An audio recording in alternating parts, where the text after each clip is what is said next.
The world is changing. Inspiration is everywhere. It has never been so easy to connect, share, and bring people together. We're learning from others and finding the best in ourselves. Challenging our beliefs. Sharing our vulnerability. Overcoming our fears. Transforming ourselves so we can transform the world. How far can we go? This is London Real. I am Brian Rose. My guest today is...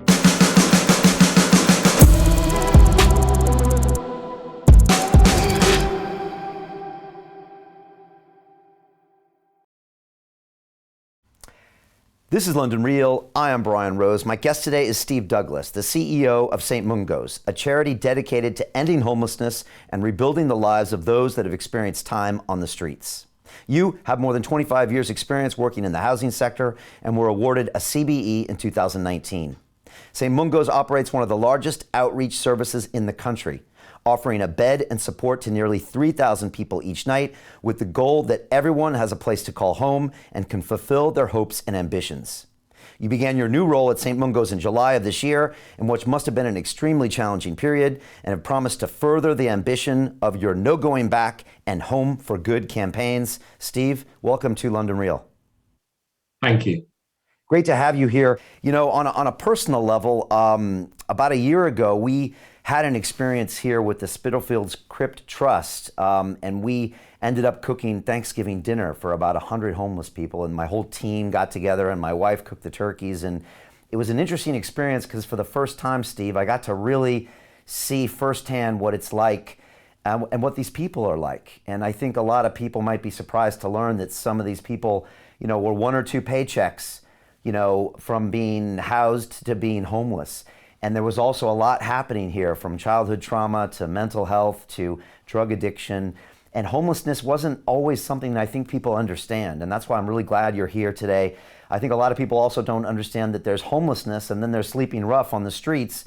And that's only a small percentage of those people, but it's still an issue that everyone faces. And it was a real eye-opener for me and my staff. And it was an emotional day, and we really connected with a lot of people there and gave them this American Thanksgiving spirit. But it also showed me that there's a person behind the face on the street. And I think sometimes we forget that. We forget that they have a story just like you and me. And a lot of times they could be back on their feet if they just had the right resources. So curious about your thoughts on that, Steve. And did I get insights that were right, or were there more things that I need to see? Ryan, you've summed it up incredibly well.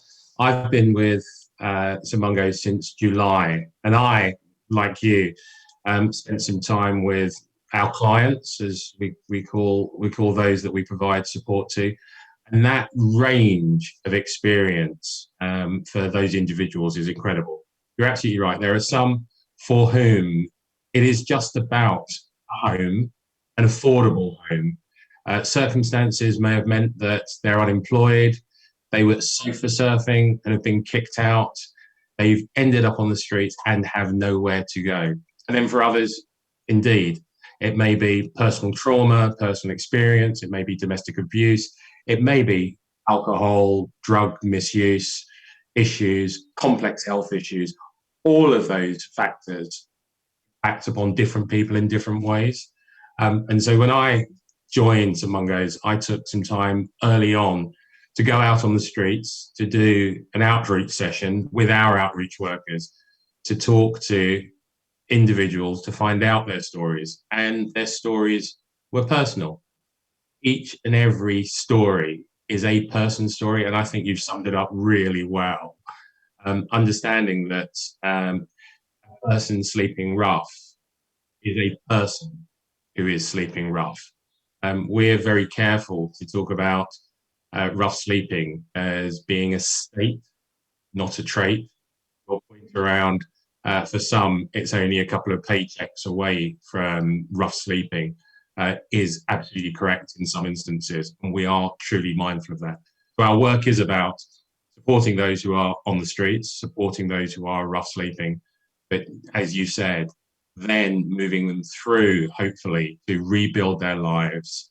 In some instances, it's just about dusting off. In some other instances, it's about long-term advice and support, help them rebuild their lives, so that once again, they can live independently and successfully.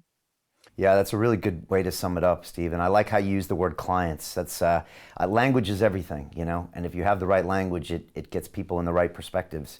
So I appreciate you saying that. It was interesting to see also, the struggle with addiction. And I've struggled with addiction in the past, and it was a state that I was in that at the time was really hard to get out of.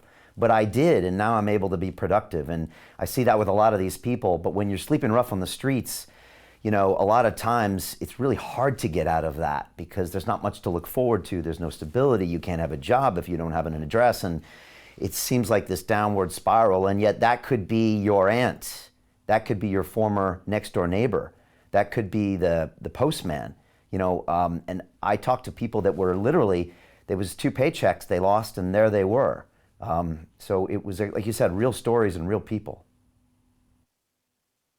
Yes, agreed entirely. And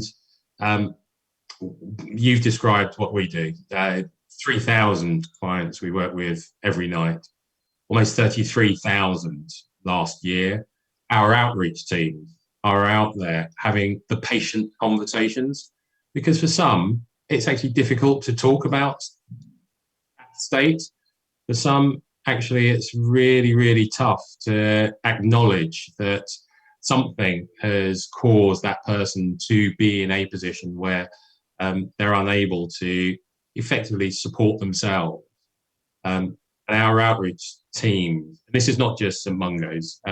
St Mungo's is one of a number of homelessness charities that operate across England and in the UK that provide advice and support, shelter accommodation for the many homeless people.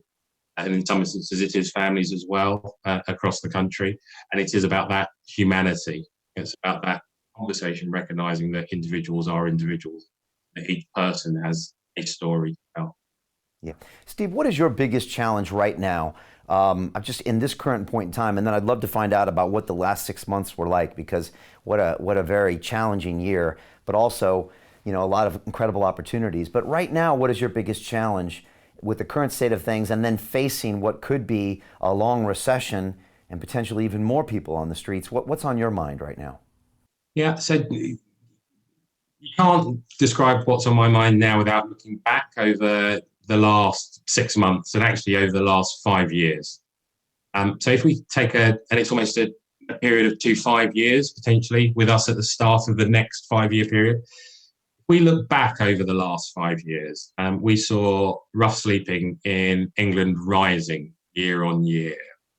And we were very clear. The solutions were around funding for accommodation and funding for support.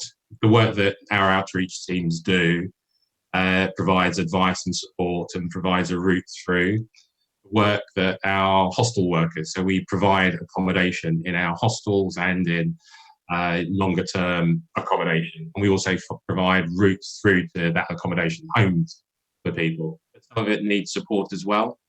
And so over the last 5 years, we've seen an increase. We've had austerity, we've had recession, we've had tough times, particularly for local authorities, and then coming through that for our clients as well. And we saw year-on-year rises in homelessness and rough sleeping, in London with one year exception, but year-on-year rises. In the last year alone, we saw a 22% increase in rough sleeping. Wow. Then we had the pandemic, so the last 6 months, and the reason that it's important to frame that, so we had 5 years rises year on year. Then we had the pandemic, and we had the Everyone In initiative that you may have heard of. So this was effectively a response to a public health emergency that saw government provide the funding to local authorities that was needed, bringing homeless charities like ours, bringing local authorities together, bringing public health together to actually just get everyone in. And Brian, you look too young, but there was a time when EasyJet, the budget airlines, used to have a policy of you couldn't book your seat. You got your ticket, you turned up, they opened the doors, and then everybody rushed in and just dived for the seat that you could find. Well, everyone in was a little bit like that.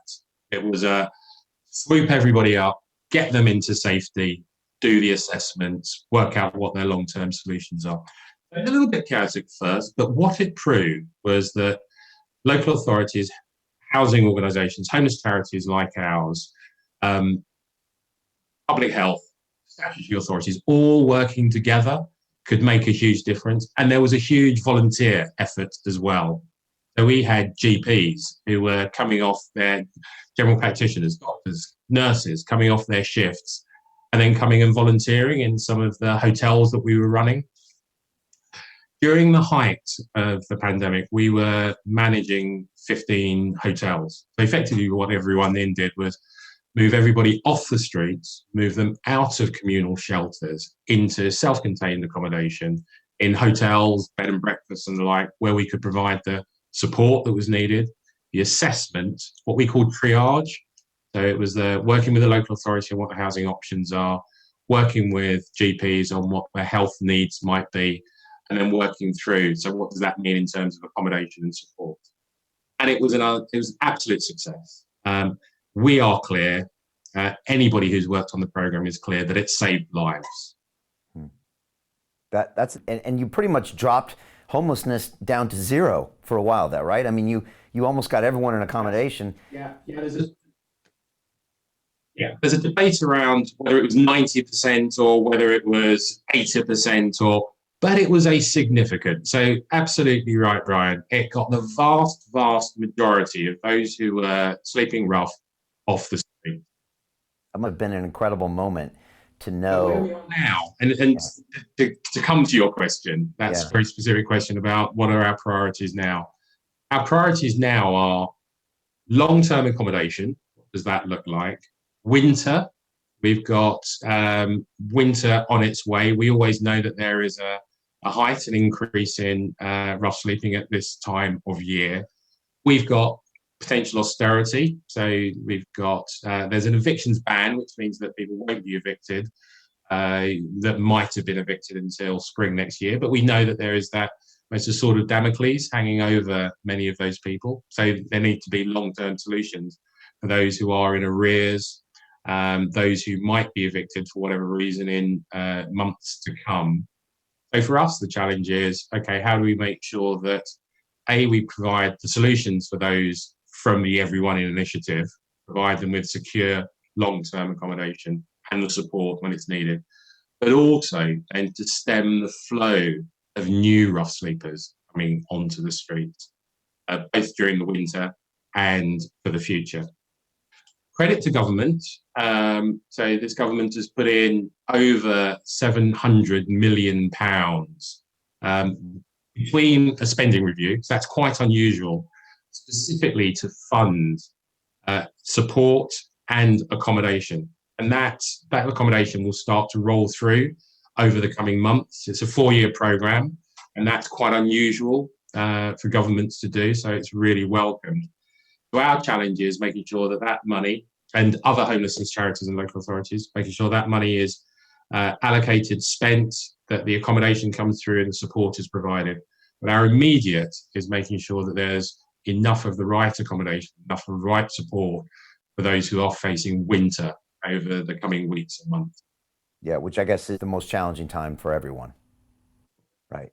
And so you had this peak kind of in April, May, June, where you housed all these people and dropped this, sleeping rough rate almost down to zero. But then you have to get back to this reality now moving forward where that option isn't always there. And that's what you're kind of preparing for, how we can create this long-term housing for people moving forward.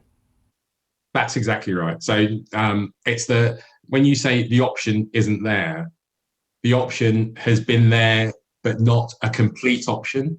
So one of the things that we've been talking to partners and to government about is a long-term homelessness strategy that ensures that all of the successes of Everyone In, all of the positive lessons that have been learned from everyone in are taken forward into a long-term strategy to end homelessness, because we believe it is possible to do that. And everyone in has proved that if all the key organisations are working together, they can make a fundamental difference to the issues of rough sleeping and homelessness. It must have been a beautiful moment to see all of these departments come together with the funding and the government and the hospitality sectors to just show that you could make these great strides. And it must have given you some optimism of what a future world could look like you said, where you could actually end homelessness, where most citizens would probably think that's impossible. There's always going to be those people. But you actually saw a vision, and you could even prove to people that this could be a reality in the future. Yes, Brian, the beautiful moment was actually talking to clients, some of whom had been on the streets for years and were scared to come in, but came in, and we were able to provide assessments, and we were able to provide that secure accommodation, and we were able to have conversations with them about what their longer term needs might be. And then to see them actually positive rather than just terrified, which is what the feeling was for many of our clients during that period. That was the if you were, the smile moment. But you're absolutely right. It proved to us that, and as you say, I'm 25 years in housing of one sort or another, affordable housing, always social housing. So it's always been housing for those who are most in need. But I've got colleagues who have been working in the homelessness sector for decades as well. And for them to see that actually we could achieve it, we could get to the point where rough sleeping was pretty much eliminated, where solutions to those who are homeless were being thought through, was very heartening. Now we must make sure that we don't lose those lessons as we think about another wave potentially, as we think about winter, as we think about the longer term, what that might look like. Yeah, you said something there that reminded me of something I learned last year, when I was spending time, at this dinner that we made, is that communication factor is something I think a lot of people don't understand, that if someone's sleeping rough, I remember I was working with Gary Davidge over there, and he said, Brian, the first maybe 20 times they come in for a coffee and a breakfast roll, I'm just building a relationship to get their first name.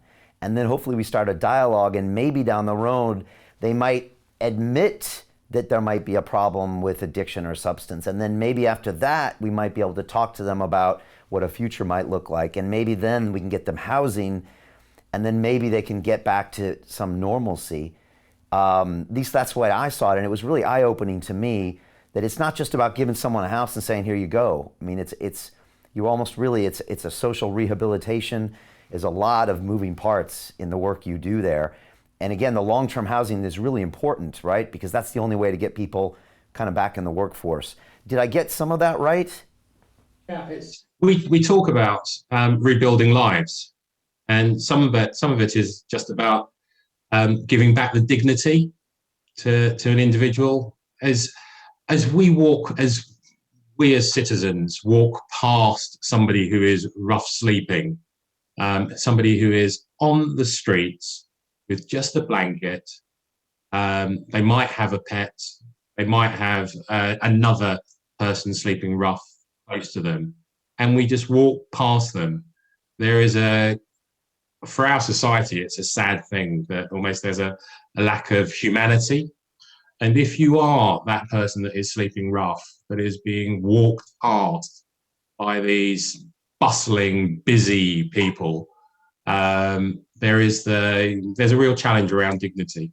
So the first thing we're trying to do is just to reconfirm that each individual is a person. Each individual can have personal dignity. They may have had personal experiences, traumas, all sorts of things that may have impacted upon the reason why they are sleeping on the street. But let's enable them to have that dignity back. And so, yeah, that's about building relationships. That's about building trust. That's about acknowledging that sometimes it takes time. There's an initiative called Housing First, and we're one of the biggest providers in the country that provides that service.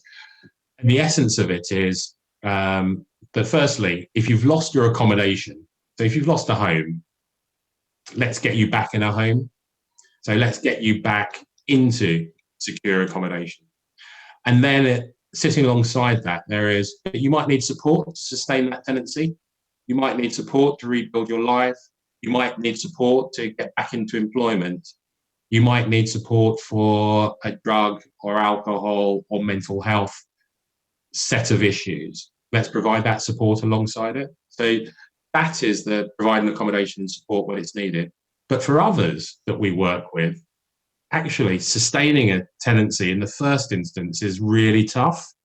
So there, it may be communal space, it may be a hostel, it may be the intense support that our teams provide, which is helping you to rebuild your lives. And the final bit is we have something called recovery colleges, and we've been very fortunate. We're a charity.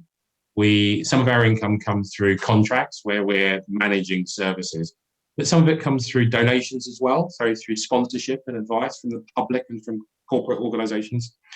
We have something called recovery colleges, and the idea of it is that if somebody is rebuilding their lives, sometimes they need to learn new skills. Sometimes they need to develop skills for employment, whether that's interviewing skills or whatever. Sometimes it's retraining. And so we see that as a key part of the Rebuilding Lives agenda.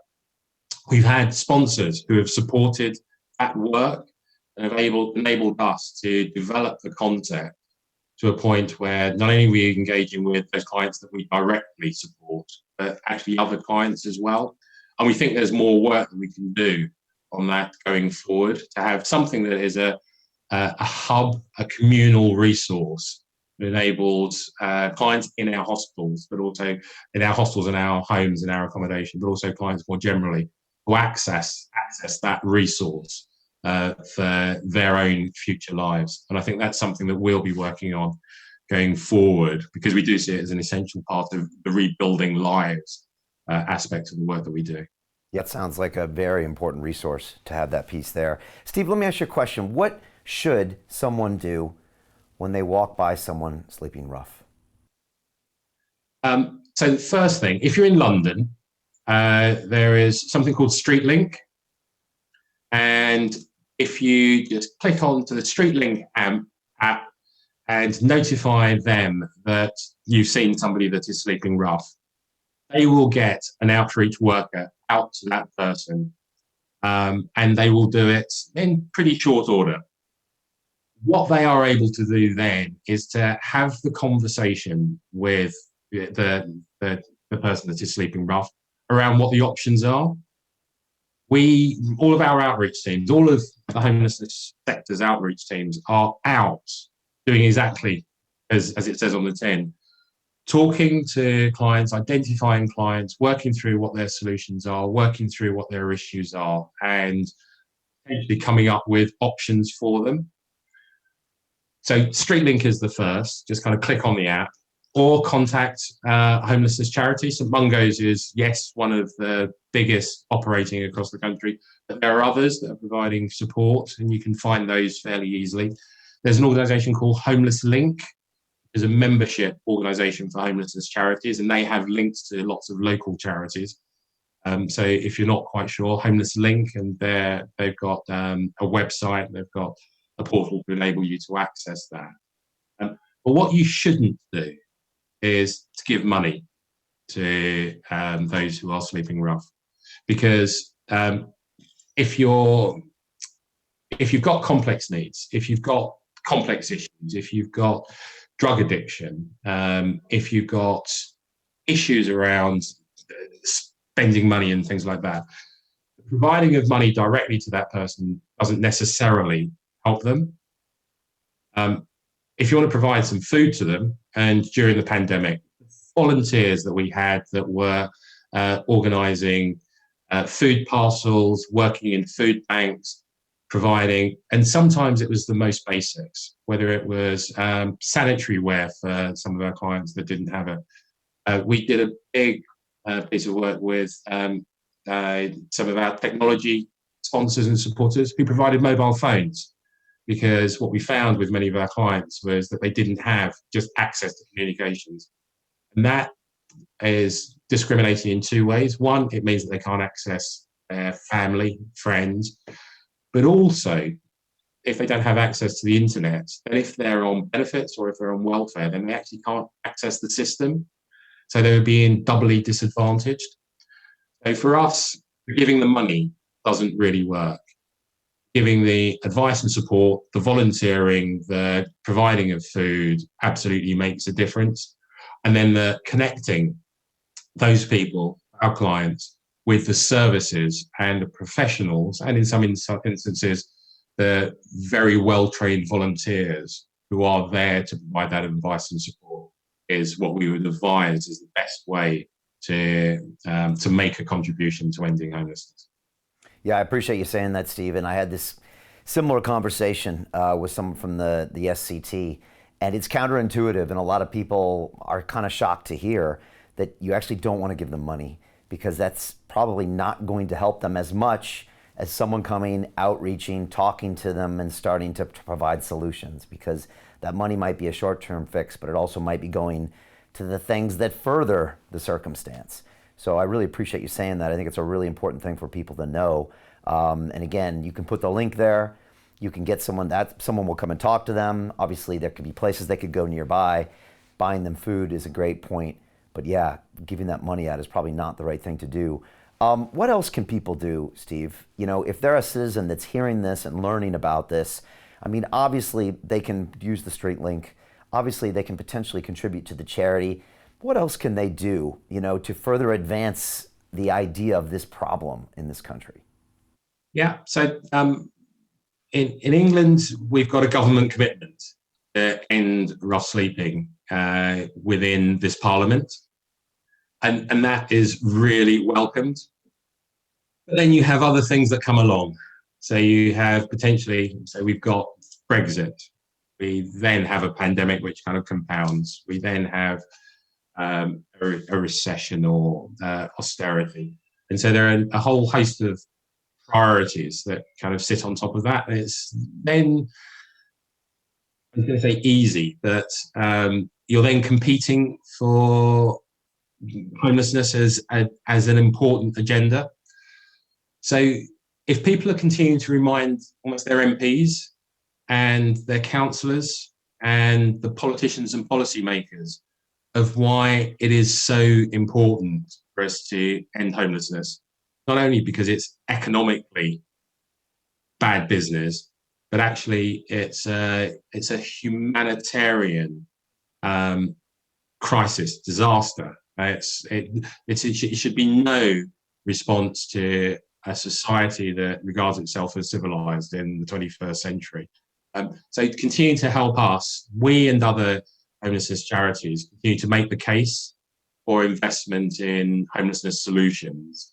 And if you can help to raise the profile, that helps us, because politicians do listen to the public.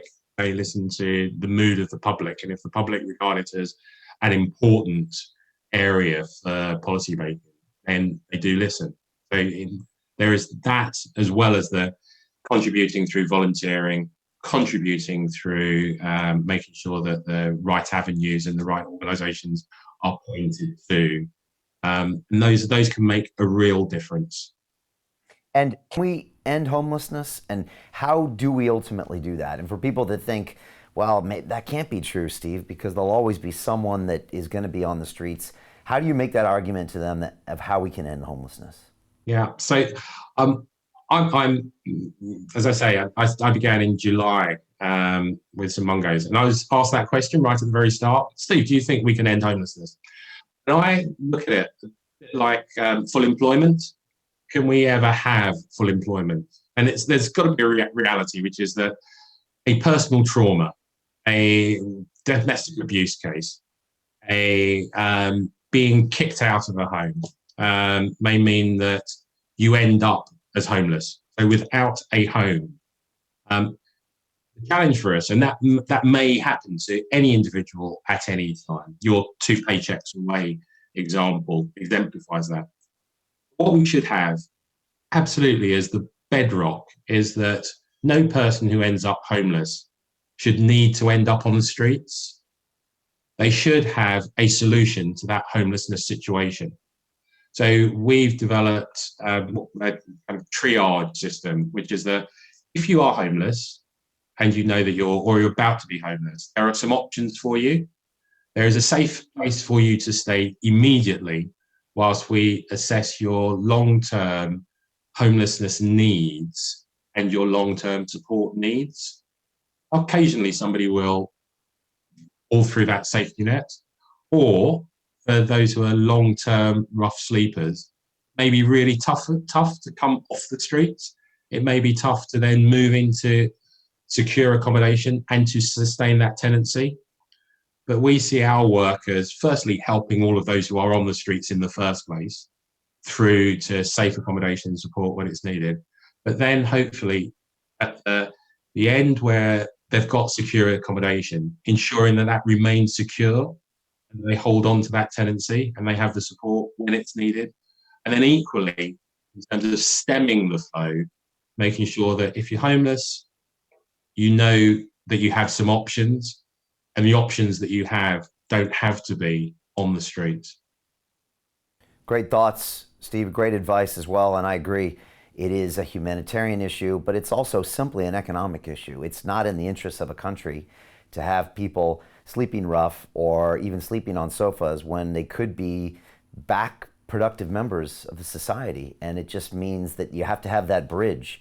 And look, we've all had tough times. We all have had times where we've not been on our top of our game. And we might have been lucky not to end up sleeping rough, but we easily could have.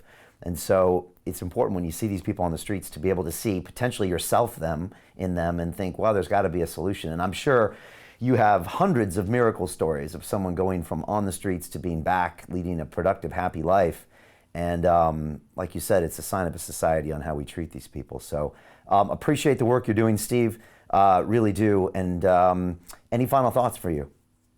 Yeah, and the final one, I guess, is that our clients. So you're absolutely right, Brian. We worked with almost 33,000 clients last year. Each one of them was an individual person. Each one we hopefully have provided with advice, support, and opportunity. We don't think we can do that alone. In fact, we know we don't do that alone. We do that in partnership with local authorities, with other housing associations and organisations, with other homelessness charities, with government, and with the public. And so our key message is that together we believe that we can make the difference. Together we believe that we can end homelessness, end rough sleeping. And together, we believe that we can rebuild lives for those who either have been rough sleeping or are at risk. But it's a thing that we can do together. We, yes, significant homelessness charity, but we can't do it alone. Yeah.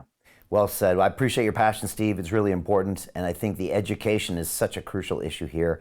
I learned a lot, like I said, last year. It opened my eyes up about the whole situation. And I think the more people can be educated, the more they'll look at this whole situation different. They'll know what they can do, what they shouldn't do. Great to know about the Straight Link app. Great to know not to give money, but to try to do something as opposed to just walk by. Also, they can donate to St. Mungo's and find more information on your website as well. I must say we're being told we can't do our Thanksgiving dinner this year, so we're a little upset, but hopefully we can do it in future years and let us know if we can be a part of that. I think it's also just important because our whole team gets to see that. It's great to connect with these people, and it's also nice to have this kind of hopeful event in the winter season, which I know is important just to keep people's spirits up. So appreciate the time, Steve. And again, if anybody here is watching this, please share this out to people that you think might help to learn about this. And again, get this app, go check out the website and see if you can help too. Thanks so much, Steve. I appreciate you, and best of luck with the future and the great work you're doing. My pleasure. Thank you, Brian. All right, my pleasure. Thanks so much. We'll see you next time on London Real. Take care. At London Real, we believe that individual transformation can change the world. Join us and start your journey today.